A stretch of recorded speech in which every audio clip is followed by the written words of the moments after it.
Praise the Lord. கிருபையினால சிங்காசனம் ஸ்தாபிக்கப்படும். கிருபையினால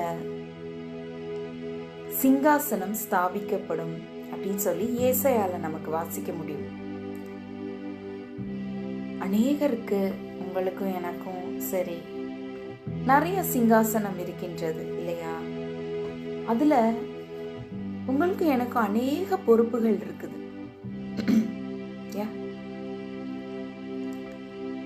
குடும்ப சூழ்நிலையில ஏதாவது ஒரு பெரிய பொறுப்பா இருக்கலாம், இல்ல வேலை ஸ்தலங்கள்ல ஒரு பொறுப்பு இருக்கலாம். எல்லாமே கிருபையினாலதான் அந்த சிங்காசனத்தை நம்ம காத்துக்கொள்ள முடியும் பிரியமானவர்களே. ஆனா வெளிப்படுத்தின விசேஷம் 22வது அதிகாரத்துல இப்படியாக சொல்லப்பட்டு இருக்கிறது, ஆட்டுக்குட்டி ஆனவருக்கு மாத்திரம்தான் அந்த சிங்காசனம். அவர் தான் அந்த சிங்காசனத்துல வீற்றிருப்பார். ஆகவே இந்த பாடலை கூட என்னோட சேர்ந்து பாடுறீங்களா?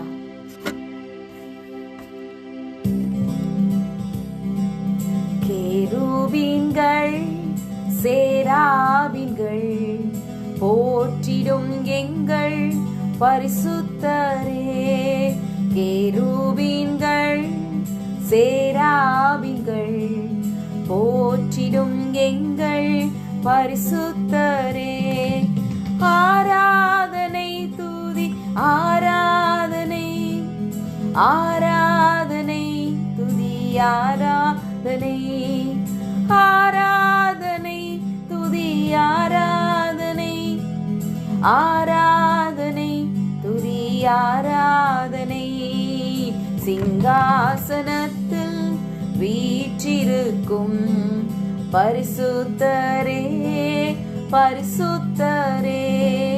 சிங்காசனத்தில் வீற்றிருக்கும் பரிசுத்தரே, பரிசுத்தரே.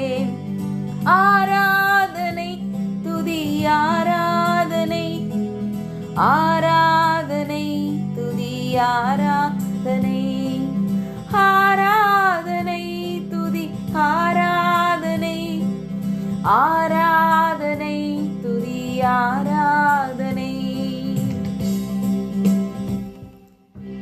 ஆகவே அந்த துதி, கனம், மகிமை சிங்காசனத்தில் வீற்றிருக்கிற இயேசு கிறிஸ்து ஒருவருக்கு மாத்திரமே. ஹல்லேலூயா. God bless you. மாரநாதா.